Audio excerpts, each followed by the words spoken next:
Hi എല്ലാവർക്കും നമസ്കാരം. ഞങ്ങളുടെ കരാട്ടെ ചാനലിൻ്റെ മറ്റൊരു എപ്പിസോഡിലേക്ക് എല്ലാവരെയും സ്വാഗതം ചെയ്യുന്നു. ഇന്ന് ഞങ്ങൾ കാണിക്കാൻ പോകുന്നത് ഒരുപാട് ആളുകൾ നമ്മളോട് ചോദിച്ചൊരു സംഗതിയാണ്. ഇത്തരത്തിലുള്ള ഒരു പൈപ്പ് കഷ്ണം കിട്ടിക്കഴിഞ്ഞാൽ, പൈപ്പ് മീൻസ് വടിയോ അല്ലെങ്കിൽ ഇനി ഇത് വേറെന്തെങ്കിലും സംഗതികൾ പിന്നെ വടി കൊണ്ടോ അല്ലെങ്കിൽ മറ്റുള്ള ഇതുപോലുള്ള ഇരുമ്പ് തണ്ട് കൊണ്ടോ ഒക്കെ അടിച്ചാലും നിങ്ങൾക്ക് എന്ത് ചെയ്യാം, നിങ്ങൾക്ക് പിന്നെ അവർക്ക് മാറാനുള്ളൊരു സംഗതിയാണ്. അതായത് 3 അറ്റാക്ക്, അതായത് ഇത്തരത്തിലുള്ള ഒരു പൈപ്പ് കഷ്ണം കൊണ്ട്, ഇത്രം സൈസുള്ള ഒരു പൈപ്പ് കഷ്ണം കൊണ്ട് അല്ലെങ്കിൽ ഇരുമ്പ് തണ്ട് കൊണ്ട് നിങ്ങളുടെ 3 അറ്റാക്ക്, നമ്മൾ ഓപ്പോണൻറ്റ് നമ്മളെ 3 അറ്റാക്ക് ചെയ്യുകയാണെന്നുണ്ടെങ്കിൽ അതിന് എങ്ങനെ ഡിഫെൻഡ് ചെയ്യും എന്നുള്ളതാണ്. യാതൊരു കാരണവശാലും ഇത്തരത്തിലുള്ള അറ്റാക്ക് ആരെയും പിന്നെ ചെയ്യാൻ ശ്രമിക്കരുത്. കാരണം അത് ഒരുപാട് വിഷയങ്ങളാണ്, നിങ്ങൾക്ക് അറിയുന്നതാണ് അല്ലേ. മറ്റുള്ള ആളുകൾക്ക് അല്ലേ ഡെത്ത് വരെ സംഭവിക്കുന്ന ഓരോ അറ്റാക്കുകളാണ്. പക്ഷെ നമ്മൾ അറ്റാക്കല്ല ഇതിനകത്ത് പഠിപ്പിക്കുന്നത്. നിങ്ങൾ എന്ത് ചെയ്യുക, ഇത്തരത്തിലൊരു അറ്റാക്ക് ഓപ്പോണൻറ്റ് നിങ്ങൾ ചെയ്യുകയാണെങ്കിൽ അതിൽ നിന്ന് എങ്ങനെ ഡിഫെൻഡ് ചെയ്യും എന്നുള്ളതാണ്. നമുക്ക് നോക്കാം. അപ്പോൾ അതായത് ആ 3 അറ്റാക്ക് എന്ന് പറയുന്നത്, ഇപ്പം നമ്മൾ നല്ല ശ്രദ്ധിക്കുക.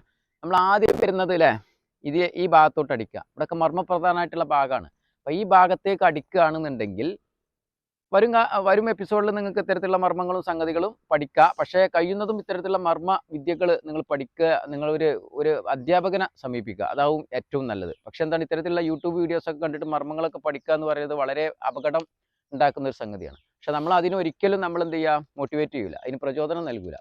ഓക്കെ, പക്ഷേ നമ്മുടെ ചാനൽ പ്രചോദനം ചെയ്യുന്നത് എന്താണെന്ന് വെച്ചാൽ, നിങ്ങൾക്ക് ഇത്തരത്തിലുള്ള അറ്റാക്ക് വരികയാണെങ്കിൽ അതിനെ എങ്ങനെ ഡിഫെൻഡ് ചെയ്യും എന്നുള്ളതാണ്. അപ്പോൾ നോക്കുക. അപ്പോൾ ഇതിന് നമുക്ക് പല രീതിയിലുള്ള വീഡിയോസ് കണ്ടുകൊണ്ടിരിക്കുന്ന പല ആളുകൾക്കും പല രീതിയിലുള്ള സംസാര വിഷയങ്ങളുണ്ടാവും. അതായത് ഇതെങ്ങനെ നടക്കുമോ അങ്ങനെ തന്നെ അടിക്കുമോ എന്നുള്ളത്, അതൊക്കെ വെറുതെ പറയുന്ന സംഗതിയാണ്. ഇത്തരത്തിലുള്ള ഒരു അറ്റാക്ക് വരികയാണെങ്കിൽ എങ്ങനെ ഡിഫെൻഡ് ചെയ്യും എന്നുള്ളതാണ് നമ്മൾ മനസ്സിലാക്കേണ്ടത്. ഓക്കെ, അപ്പോൾ നമ്മൾ ഒരുപാട് വീഡിയോസ് അപ്ലോഡ് ചെയ്തുകൊണ്ടിരിക്കുന്നുണ്ട്. അപ്പോൾ ഏതെങ്കിലും ഒരു രീതിയിലായിരിക്കും മിക്കവാറും അറ്റാക്ക് വരിക. അപ്പോൾ എല്ലാ അറ്റാക്കുകളും അതിനുള്ള ഡിഫെൻഡുകളും നിങ്ങൾ പഠിച്ചു വെക്കുക. ഓക്കെ, അപ്പോൾ നമ്മൾ ഇങ്ങനെ വന്നിട്ട് നമ്മൾ എന്താണ് ഇതിലേക്ക് അടിക്കുകയാണ് വിചാരിക്കുക. ഇങ്ങനെ ഒരു അടി അടിക്കുകയാണെന്നുണ്ടെങ്കിൽ, ഓക്കെ, ഇങ്ങനെ ഒരു അടി അടിക്കുകയാണെങ്കിലും അതുപോലെ തന്നെ അത് പിന്നെ അടിച്ചു കഴിഞ്ഞതിന് ശേഷം വീണ്ടും നമ്മൾ ഹെഡിലേക്ക് അടിക്കുകയാണ് എന്നുണ്ടെങ്കിൽ, അപ്പോൾ 2 അറ്റാക്ക്, 3 അറ്റാക്കാണ് ഇതിനകത്ത് നമ്മൾ രക്ഷപ്പെടാനുള്ളത്. ഇത്തരത്തിലുള്ള 3 അറ്റാക്ക് വന്നു കഴിഞ്ഞാൽ എങ്ങനെ രക്ഷപ്പെടും എന്നുള്ളതാണ് ഉദ്ദേശിക്കുന്നത്. അപ്പോൾ നമ്മൾ നല്ല ശ്രദ്ധിക്കുക. ഇങ്ങനെയുള്ളൊരു അറ്റാക്ക്, അത് വലിച്ചിട്ട് നമ്മൾ ഇങ്ങനെ ഒരു അറ്റാക്ക് വരികയാണ് വിചാരിക്കാം. അത് കഴിഞ്ഞിട്ട് അതും പോരഞ്ഞിട്ട് ഓപ്പോണൻറ്റ് നമ്മൾ വയറിലോട്ട് നമ്മൾ സ്റ്റൊമക്കിലേക്ക് നമ്മൾ സ്റ്റാബ് ചെയ്യുക, ഇതുപോലെ കുത്തുക അല്ലേ, കത്തി കൊണ്ട് കുത്തുന്ന പോലെ തന്നെ വടി കൊണ്ട് കുത്തിയിട്ടൊക്കെ പരിക്കേൽപ്പിക്കുന്ന. കാരണം ഇപ്പോൾ നമ്മുടെ നാട്ടിൽ ഭയങ്കര പ്രശ്നങ്ങളാണ്, ലഹരി പദാർത്ഥങ്ങളൊക്കെ അടിച്ചിട്ട് അറ്റാക്ക് ചെയ്യുന്ന. കാരണം പെട്ടെന്ന് ക്യാഷ് ഉണ്ടാക്കുക എന്നുള്ളത് അല്ലേ, അതൊക്കെ ഭയങ്കര ഒരു സങ്കടകരമായിട്ടുള്ള സംഗതിയാണ്. അതിനും നമ്മൾ ഒരിക്കലും ഇതല്ല, നമ്മൾ പിന്നെ അതിന് ഒരിക്കലും നമ്മൾ സപ്പോർട്ട് ചെയ്യാൻ പാടില്ല. അപ്പോൾ അത്തരത്തിലുള്ള ഒരു ക്രിമിനൽസ് നമ്മളെ മുന്നിൽ വന്നിട്ട് ഇത്തരത്തിലുള്ള അടികൾ അടിക്കുകയാണെന്നുണ്ടെങ്കിൽ, ഇത്തരത്തിലുള്ള അറ്റാക്ക് ചെയ്യുകയാണെങ്കിൽ അതിന് ഡിഫെൻഡ് ചെയ്യാൻ പഠിക്കൽ നിർബന്ധമാണ്. ഇല്ലെങ്കിൽ നമ്മളെ പോലത്തുള്ള നിരപരാധികൾ ഇതിനകത്ത് കുടുങ്ങും. അപ്പോൾ എല്ലാവരും, വീഡിയോസ് കണ്ടുകൊണ്ടിരിക്കുന്ന എല്ലാവരും, രക്ഷിതാക്കളൊക്കെ ആണെന്നുണ്ടെങ്കിൽ നിങ്ങൾ കുട്ടികളെ മാർഷൽ ആർട്സ് പോലുള്ള പിന്നെ ആയോധന കലകളിൽ ചേർക്കാൻ ശ്രമിക്കുക. കാരണം ഒരു പരിധി വരെ നമുക്കതിൽ നിന്ന് രക്ഷപ്പെടാൻ പറ്റും. ഓക്കെ, എന്തായാലും മാർഷൽ ആർട്സ് പോലുള്ള മാർഷൽ ആർട്സിൽ കരാട്ടെ പോലുള്ള സംഗതികൾ പഠിക്കുകയാണെന്നുണ്ടെങ്കിൽ, കരാട്ടെ എന്നല്ല, കളരി, ഉഷു, ഗുൻഫു എല്ലാ സംഗതികളും ഓക്കെയാണ്. പക്ഷേ നിങ്ങൾ ട്രെയിനേഴ്സിനെ നിങ്ങൾ നോക്കുക അല്ലേ, ഇത്തരത്തിലുള്ള ട്രെയിനേഴ്സാണ് നോക്കുക. അതിന് നിലവാരം അനുസരിച്ച് നിങ്ങൾ മക്കളെ നിങ്ങൾ ചേർക്കാൻ ശ്രമിക്കുക. ഓക്കെ, അപ്പോൾ ഇത്തരത്തിലുള്ള സെൽഫ് ഡിഫെൻസ് ടെക്നിക്സുകൾ പഠിക്കുമ്പോൾ, മാർഷൽ ആർട്സ് പോലുള്ള ആയോധന കലകൾ പഠിക്കുമ്പോൾ അവർക്കൊരു പ്രത്യേകം എന്താ പറയുക, ഒരു സെൽഫ് കോൺഫിഡൻസ് കിട്ടും, ആത്മവിശ്വാസം കിട്ടും. അതാണ് അതിൻ്റെത്. ഓക്കെ, എന്തായാലും വലിച്ചു നിന്നിട്ട് നമുക്ക് നോക്കാം. അപ്പോൾ ഇത്തരത്തിലുള്ള സംഗതികൾ നമ്മൾ ചെയ്യുന്ന സമയത്ത് എങ്ങനെ ഡിഫെൻഡ് ചെയ്യും നോക്കാം. അപ്പോൾ നമ്മൾ ശ്രദ്ധിക്കാനുള്ള ഒന്നുമില്ല. നമ്മളിപ്പോൾ നമ്മുടെ ലെഗ് ഉണ്ടല്ലോ, ലെഗ് അങ്ങോട്ടും ഇങ്ങോട്ടും ചലിപ്പിക്കുക, മാറുക എന്നുള്ളതാണ്. ഇപ്പോൾ അടിക്കുക, ഇവർക്ക് ജസ്റ്റ് ഒന്ന് അടിക്കുക, കൊണ്ടുവച്ചാൽ മതി. ഇപ്പോൾ കൊണ്ടുവച്ചിട്ട് കാണിച്ചു തരാണ്. ഓക്കെ, ഇങ്ങനെ അടിക്കുന്ന സമയത്ത് നല്ല ശ്രദ്ധിക്കുക. നമ്മൾ കൈ കൊണ്ടൊക്കെ ബ്ലോക്ക് ചെയ്യുക എന്ന് പറഞ്ഞു കഴിഞ്ഞാൽ എല്ലാ സമയവും നടക്കില്ല. നമ്മൾ വീഡിയോസിൽ തന്നെ പറഞ്ഞിട്ടുണ്ട് നമ്മൾ കൈ കൊണ്ട് ബ്ലോക്ക് ചെയ്യുക എന്നുള്ളത്. പക്ഷേ എല്ലാ സമയത്തും നടക്കില്ല. ആ നടക്കാത്ത സമയത്താണ് ഞാൻ പറയുന്നത്, കഴിയുന്നത് ഇത്തരത്തിലുള്ള സംഗതികൾ, നമ്മൾ ഇതിലേറെ ബോഡി വെയിറ്റ് ഉള്ള ഒരാൾ, അല്ലെങ്കിൽ എന്താണ് കുറച്ച് പഠിച്ച ആൾ, അല്ലെങ്കിൽ ഇത്തരത്തിലുള്ള വെപ്പൺസ് ആയിട്ടൊക്കെ സ്റ്റിക്ക് പോലുള്ള അല്ലെങ്കിൽ നൈഫ് പോലുള്ള സംഗതികളൊക്കെ വരുമ്പോൾ നമ്മൾ ബ്ലോക്ക് ചെയ്യാൻ ശ്രമിക്കാതെ അതിൽ നിന്ന് മാറിയിട്ട് എന്തെങ്കിലും ചെയ്യാൻ പറ്റുമോ എന്നുള്ളത് നോക്കുക. ബ്ലോക്ക് ചെയ്യേണ്ടതായ രീതിയിൽ അത്രയും എക്സ്പെർട്ട് ആവണം, അതായത് അത്രയും ട്രെയിനിങ് ചെയ്യണം. എന്തായാലും നിങ്ങളെല്ലാം പ്രാക്ടീസ് ചെയ്യണം. ഓക്കെ, പ്രാക്ടീസ് ചെയ്യാതെ ഒരിക്കലും നമുക്ക് മുന്നോട്ട് പോകാൻ പറ്റില്ല. അപ്പോൾ ഒരു പ്രാവശ്യം പ്രാക്ടീസ് ചെയ്യണമെങ്കിൽ ഒരു എക്സ്പീരിയൻസാണ് നിങ്ങൾക്ക് കിട്ടുക. 10 പ്രാവശ്യം പ്രാക്ടീസ് ചെയ്ത് കഴിഞ്ഞിട്ടുണ്ടെങ്കിൽ 10 ടൈം എക്സ്പീരിയൻസാണ് കിട്ടുക. ഒരു 100 പ്രാവശ്യം ചെയ്യുകയാണെന്നുണ്ടെങ്കിൽ 100 പ്രാവശ്യത്തെ എക്സ്പീരിയൻസ് ആണ്. അപ്പം 100ാമത്തെ പ്രാവശ്യം ചെയ്യുമ്പോൾ അത് വളരെ സ്മൂത്ത് ആയിട്ടുണ്ടാവും. അപ്പോൾ നമ്മൾ എന്തൊരു ടെക്നിക്ക് പഠിക്കുകയാണെന്നുണ്ടെങ്കിലും അത് ഒരു പ്രാവശ്യം ചെയ്ത് കഴിഞ്ഞിട്ട് നമുക്കൊരു ഒഴുക്ക് കിട്ടില്ല. പല ആളുകളും എന്ത് ചെയ്യും, അതവിടെ ഇട്ടിട്ട് പോകും. ഇത് ശരിയാവില്ല, അതിൽ പറയുന്ന വീഡിയോസിനകത്ത് പറയുന്ന സംഗതികൾ വളരെ തെറ്റാണ്, ശരിയല്ല എന്ന് പറയും. പക്ഷെ നിങ്ങളത് എത്രയോ സമയം ഇങ്ങനെ പ്രാക്ടീസ് ചെയ്ത് നോക്കൂ. ആ പ്രാക്ടീസ് ചെയ്ത് കഴിഞ്ഞാൽ അത് എന്തായാലും വിജയിക്കും. ഓക്കെ, അപ്പോൾ നമ്മൾ പ്രാക്ടീസ് ചെയ്യാൻ ശ്രമിക്കുക. അപ്പോൾ നമ്മളിങ്ങനെ അടിക്കുന്ന സമയത്ത് നമ്മൾ ശ്രദ്ധിക്കേണ്ട ഒന്ന്, ആദ്യം ഇതിൻ്റെ ഒരു കാല് ലെഗ് ചേഞ്ച് ചെയ്യുന്നൊരു സംഗതി. ഓക്കെ, ലെഗ് ചേഞ്ച് ചെയ്യുക, അത് നമ്മൾ കാല് നമ്മൾ മാറ്റിയിട്ടുള്ളൊരു സംഗതിയാണ്. അപ്പോൾ ഇങ്ങനെ നിൽക്കുന്ന സംഗതി വെച്ചിട്ടുണ്ടെങ്കിൽ നമ്മൾ നല്ല ശ്രദ്ധിക്കുക. ഈ കാല് ഇങ്ങോട്ട് എടുത്ത് വെച്ചിട്ടൊരു സംഗതി, ഈ കാലെടുത്ത് വെക്കുമ്പോൾ ഉള്ള സംഗതി അത് നല്ല ശ്രദ്ധിക്കുക. നമ്മൾ ലെഫ്റ്റ് ലെഗ് എന്ത് ചെയ്തു, ലെഫ്റ്റ് ലെഗ് ഇങ്ങോട്ട് എടുത്ത് വെക്കുമ്പോഴുള്ള ഓരോ സംഗതി. അപ്പോൾ അത് നമ്മൾ ചിലപ്പോൾ ഇങ്ങനെ നിന്നിട്ട് നമ്മളിങ്ങനെ മാറേണ്ട കേസ് വരും. ചില സമയത്ത് എന്ത് ചെയ്യാണ്, ഇത് ഇരിക്കേണ്ടി വരും, ഇരുന്നിട്ട് മാറി കൊടുക്കേണ്ടി വരും. അപ്പോൾ എന്തായാലും ഇതിൽ ഫൂട്ട് വർക്ക് എന്ന് പറയുന്നത് അല്ലെ, പല മാർഷൽ ആർട്സും പല ആയോധന കലകളും ഇപ്പോൾ കളഞ്ചൗട്ട് എന്ന് പറയും, ചില ഇതിൽ കളരി പോലെയുള്ള സംഗതിയിൽ, മറ്റിലാണെങ്കിൽ ഫൂട്ട് വർക്ക് എന്ന് പറയും അല്ലേ, അങ്ങനെയുള്ള സ്റ്റാൻസ് മാറ്റി വെക്കുക എന്ന് പറയും. പല ഡിഫറെൻ്റ് ആയിട്ടുള്ള സംഗതി, എല്ലാം ഒന്ന് തന്നെയാണ് സംഗതി.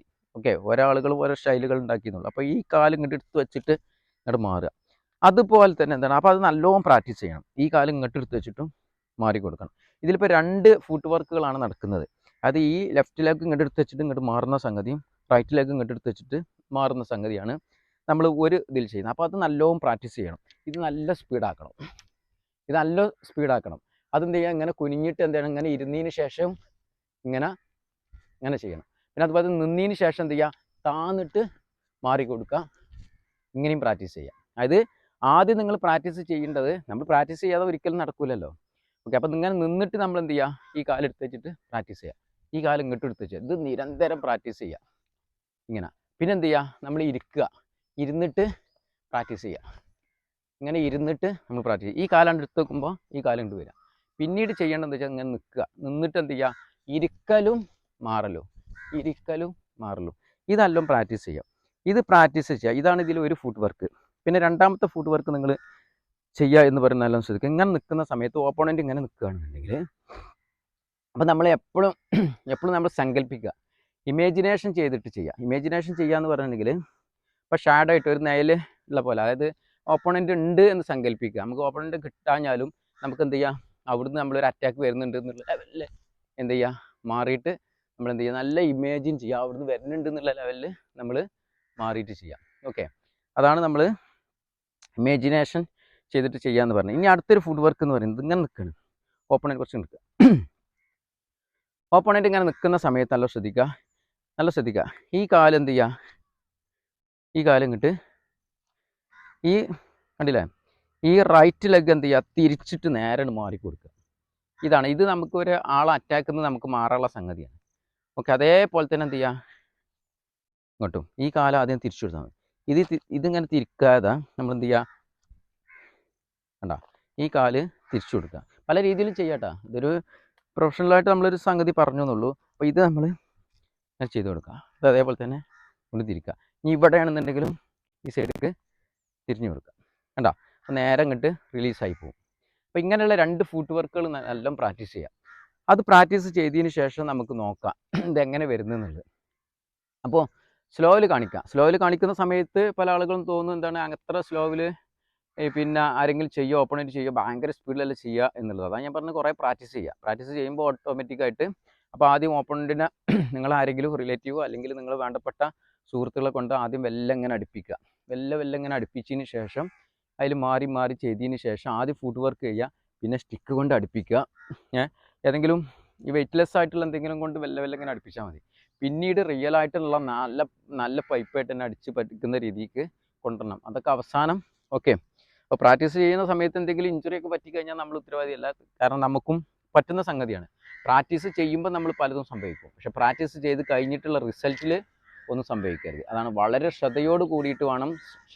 നല്ല സ്പീഡും വേണം, ടെക്നിക്കും വേണം. അതാണ്, നല്ല ശ്രദ്ധിക്കും വേണം, പെട്ടെന്ന് സ്പീഡും വേണം, അതുപോലെ തന്നെ ടെക്നിക്കും അപ്ലൈ ചെയ്യാൻ കഴിയണം. ഓക്കെ, അപ്പോൾ ഫസ്റ്റത്തെ ഫുട് വർക്ക് എന്ന് പറയുന്നത് ഈ കാലെടുത്ത് വെച്ചു, ഇങ്ങോട്ട് വെച്ചു, ഇതെല്ലാം പ്രാക്ടീസ് ചെയ്യാം. പിന്നെ നമ്മളിത് ഇങ്ങോട്ട് ചെയ്യുക. ഈ കാലും പെട്ടെന്ന് വിത്തിൻ സെക്കൻഡ് കൊണ്ടായിരിക്കണം. അതിന് ഒരു പ്രൊഫഷണൽ അല്ലെങ്കിൽ ചിലപ്പോൾ ചാടിയിട്ടൊക്കെ ചെയ്യേണ്ടി വരും. ഇഷ്ടമുണ്ടാ, അതുപോലെ തന്നെ ഇങ്ങോട്ടും ചാടേണ്ടത്. ഇതെന്ത് ചെയ്യുക, ഇങ്ങനെ ചാടേണ്ട കേസൊക്കെ വരും. അപ്പോഴും ഫുട് വർക്ക് വരുന്നത് അത് തന്നെയാണ് സംഗതി. ആ ഒരു പൊസിഷനിലാണ് നമ്മൾ ചെയ്യുന്നത്. സാധാരണ ഇതൊക്കെ നമ്മൾ എന്താ വെച്ചിട്ടുണ്ടെങ്കിൽ സാധാരണ നമ്മളൊരു മാർഷൽ ആർട്സ് പഠിക്കാതെ തന്നെ നമുക്ക് ഓട്ടോമാറ്റിക്കായിട്ട് വരുമ്പോൾ ഒരാൾ അടിക്കുമ്പോൾ ഓട്ടോമാറ്റിക്കായിട്ട് ഒരു വരുന്ന സംഗതി തന്നെയാണിത്. പക്ഷെ അതൊരു പ്രൊഫഷണലായിട്ട് ഒന്നും കൂടി ഭംഗിയായിട്ട് ഉണ്ടാക്കി എന്നുള്ളതാണ് മാർഷൽ ആർട്സ് ഞാൻ മനസ്സിലാക്കിയത്. പല ആളുകൾക്കും പല രീതിയിലായിരിക്കും മനസ്സിലാക്കിയിട്ടുണ്ടാകുക. അപ്പോൾ ഇവിടെ നോക്കുക, അപ്പോൾ നമ്മൾ ജസ്റ്റ് ഒന്ന് വെല്ലടിക്കുക. ഇങ്ങനെ അടിക്കുമ്പോൾ ഇവിടെ നിന്ന് കഴിഞ്ഞാൽ സ്വാഭാവികമായിട്ടും റിസ്ക്കാണ്. അപ്പോൾ നമ്മൾ ചെയ്യുക, അടിച്ചു നോക്കുക, താന്നിട്ട് കണ്ടില്ലേ, അപ്പോൾ അടി സ്വാഭാവികമായിട്ടാണ് പോകും. സംഗതി മനസ്സിലായില്ലേ? അടിച്ചു നോക്കുക, ഇവിടെ അടിച്ചു നോക്കുക, ഇവിടെ കണ്ടില്ലേ, ഇത് കറക്റ്റ് കാരണം. യെസ്, ഇനി സ്ലോയിൽ കൊണ്ടുവരിക, കണ്ട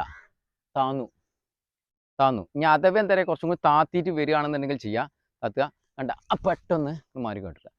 ഓക്കെ, ഇനി അവിടുന്ന് അടിക്കുകയാണെങ്കിൽ നമുക്ക് എന്ത് ചെയ്യാം, അങ്ങനെയുള്ള പല സംഗതികളും ചെയ്യാൻ പറ്റും. അപ്പോൾ ഇതാണ് ആദ്യം ചെയ്യേണ്ടത്. നമ്മളിവിടെ നിൽക്കുന്ന സമയത്ത് അടിക്കുക, ഇരിക്കുക, മാറുക, കണ്ട. അപ്പോൾ ആൾ ഓട്ടോമാറ്റിക്കായിട്ട് ഇങ്ങനെ തിരിയും. അപ്പോൾ ഇതിങ്ങനെ അടിച്ചതിന് ശേഷം ഇങ്ങനെ എടുത്തുകൊണ്ട് ഹെഡിലോട്ട് അടിക്കുകയാണെന്നുണ്ടെങ്കിൽ ഇപ്പോൾ ഒന്ന് യെസ്, ഇങ്ങനെ കയറാൻ വരിക. ഒന്നുകൂടി ശ്രദ്ധിക്കുക, ഒന്ന് സ്ലോയിൽ കാണിക്കട്ടെ. അപ്പോഴാണ് അവർക്ക് മനസ്സിലാവുക, വീഡിയോസ് കണ്ടുകൊണ്ടിരിക്കുന്ന ആളുകൾക്ക് മനസ്സിലാവുക. ചെയ്യുക, ഇരുന്നിട്ട് മാറി കണ്ടാ നേരെ തലയിലോട്ട് വന്നു, ഇങ്ങനെ കയറാൻ വരിക, കണ്ടാ. ഇങ്ങനെ വരുന്ന സമയത്ത് ഇങ്ങോട്ട് തന്നെ മാറുക, കണ്ടാ. പിന്നെ ആളെന്ത് ചെയ്യും, അങ്ങോട്ട് വലിക്കും, വലിച്ചു പോകുക, കണ്ടാ. ഇനി നേരെ കുത്തും, കണ്ടാ. ഇങ്ങനെയാണ് ഇതിന് വരുന്നത്. അപ്പോൾ ഇതിന് നമ്മൾ ഒഴിഞ്ഞു മാറിയിട്ടുള്ളൂ. ഇപ്പോഴും ശത്രുവിൻ്റെ ഓപ്പോണൻ്റെ കയ്യിലാണ് നമ്മുടെ സ്റ്റിക്ക്. അവസാനം നമ്മൾ എന്ത് ചെയ്യണം, ആ സ്റ്റിക്ക് വാങ്ങിയിട്ട് വേണം നമ്മൾ ഒന്നുകിൽ ദൂരെയിട്ട് എറിയുക. നമ്മൾ ആ സ്റ്റിക്ക് ഒഴിവാക്കിയിട്ട് നമ്മൾ രക്ഷപ്പെടുക. അല്ലാന്നുണ്ടെങ്കിൽ നമുക്ക് തിരിച്ച് അറ്റാക്ക് ചെയ്യണമെന്നുണ്ടെങ്കിൽ, കാരണം ഓപ്പോണൻറ്റ് സ്വാഭാവികമായിട്ടും എന്താണ്, വെറുതെ വരില്ല. അത് നമ്മൾ വെക്കാനൊന്നല്ല വരുന്നത്, നമ്മൾ അറ്റാക്ക് ചെയ്യാനാണ് വരുന്നത്. അപ്പോൾ ആ രീതിയിലുള്ള സംഗതി തന്നെ ചെയ്യാൻ ശ്രമിക്കുക. ഓക്കെ, അതും കൂടി ശ്രദ്ധിക്കുക. നമ്മൾ അടിക്കുകയാണെങ്കിൽ തിരിഞ്ഞിട്ട് മാറുക, അതേപോലെ ഒന്നു. ഇനി നേരെ കണ്ട ഇങ്ങനെയാണ് വരുന്നത്, ഇങ്ങനെ വന്നിട്ട് ഇതിൽ വീഴും. അപ്പം എന്ത് ചെയ്യുക, ഇരുന്ന് പെട്ടെന്ന് മാറുക, കണ്ട. ഇനി എന്താ ചെയ്യണമെന്ന് വെച്ചിട്ടുണ്ടെങ്കിൽ കണ്ട, ഇനി നേരെ കുത്തലേക്ക് കയറാം. അപ്പോൾ ഈ കാല് തിരിച്ചിട്ട് ഇങ്ങനെ വരിക അല്ലേ. ഈ കാല് തിരിച്ചിട്ട് വന്നിട്ട് നല്ലോണം ശ്രദ്ധിക്കുക. നമ്മൾ കൈ ഇവിടെ വെക്കുക, കൈ ഇങ്ങോട്ട് കണ്ട. അത് ഈ കൈ ഇങ്ങോട്ട് വരാനും ഇങ്ങോട്ട് വരാനും അയക്കരുത്, ഇങ്ങനെ വരാം. അങ്ങോട്ട് വലിക്കാനും പറ്റാത്ത രീതിയിൽ ഇങ്ങനെ വെക്കുക. എന്നിട്ട് ഇവിടെ പെട്ടെന്ന് ക്യാച്ച് ചെയ്യണം, കണ്ട. ഇവിടെ വെച്ച് കണ്ട് ചെയ്തിട്ടുണ്ടെങ്കിൽ നമുക്ക് കുടുങ്ങും. അപ്പം എന്ത് ചെയ്യുക, ഈ സോഫ്റ്റ് ആയിട്ടുള്ള ഇദ്ദേഹത്തിൻ്റെ കൈയിൻ്റെ ഈ ഭാഗത്ത് ഇവിടെ ഒരു നല്ലൊരു സോഫ്റ്റ് ആയിരിക്കും, നമുക്ക് പിടിക്കാം.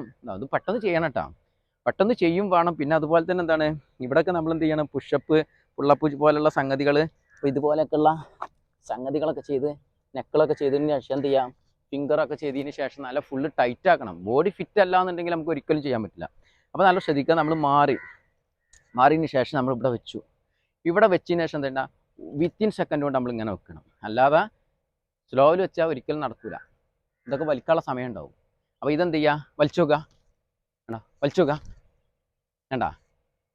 വലിച്ചു നോക്കുക. അപ്പോൾ വേണ്ട, അത് പറ്റില്ല, കണ്ടില്ല. സ്ലോവിൽ ചെയ്യുന്നുണ്ടെങ്കിൽ പെട്ടെന്ന് വലിക്കും. സ്ലോവിൽ ചെയ്യുമ്പോൾ തന്നെ എന്ത് ചെയ്യുക, അദ്ദേഹത്തിന് വലിക്കാൻ പറ്റും. പക്ഷെ എന്താണ്, ഞാനിത് സ്പീഡിൽ ചെയ്യുമ്പോൾ വലിക്കാൻ പറ്റില്ല. അപ്പോൾ ഇത് ഇവിടെ വെച്ചതിന് ശേഷം നമ്മൾ എന്ത് ചെയ്യുക, ഇവിടെ പിടിക്കുകയും ചെയ്യുക. എന്നിട്ട് കൈയ്യ് മടിക്കുക, കണ്ട. ഇങ്ങനെ വരുന്ന സമയത്ത് ഇത് മാറ്റി കൊടുക്കുക. ഇങ്ങനെയുള്ള കൈ എന്ത് ചെയ്യുക, അങ്ങോട്ട് മാറ്റിയിട്ട് ഇവിടെ വലിക്കുക.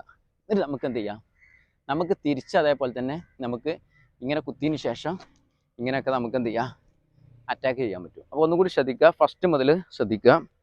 ഫസ്റ്റ് മുതൽ ചെയ്യുന്ന സമയത്ത് ചെയ്യുക, മാറി കണ്ട, ഇവിടെ വന്നിട്ട് അപ്പോൾ തന്നെ മാറി. ഇനി എന്ത് ചെയ്തു, കണ്ട, മാറി. പെട്ടെന്ന് എന്ത് ചെയ്യുക, കണ്ട ഇങ്ങനെയുള്ള സംഗതി. ഇനി വേണമെങ്കിൽ നമുക്ക് അടിച്ചിട്ട് ഓടിക്കുകയും ചെയ്യാം. അപ്പോൾ ഇതാണ്, ഇതൊന്നും കൂടി ശ്രദ്ധിക്കുക. ഒന്നും കൂടി സ്ലോ ആയിട്ട് കാണിച്ചു തരാം. ചെയ്ത് നോക്കുക, സ്പീഡ് ചെയ്യുക, കണ്ട. ഇങ്ങനെ എന്ത് അറ്റാക്ക് വേണമെങ്കിലും നമുക്ക് ചെയ്യാൻ പറ്റും. ഈ സൈഡിൽ നിന്ന് ചെയ്ത് നോക്കുക.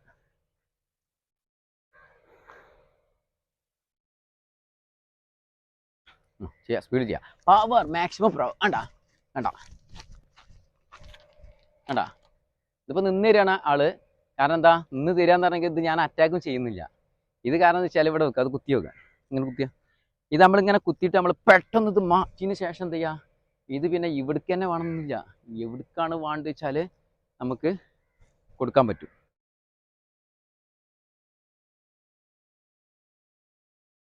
എന്തായാലും ഇന്നത്തെ ഈ സ്റ്റിക്ക് ട്യൂട്ടോറിയൽ എല്ലാവർക്കും ഇഷ്ടപ്പെട്ടു എന്ന് വിചാരിക്കുന്നു. ഇഷ്ടപ്പെട്ടുവെങ്കിൽ മാക്സിമം ഞങ്ങളെ വീഡിയോസ് നിങ്ങൾ ഷെയർ ചെയ്ത് ഞങ്ങളെ സപ്പോർട്ട് ചെയ്യുക. അതുപോലെ തന്നെ ചാനൽ സബ്സ്ക്രൈബ് ചെയ്യുക.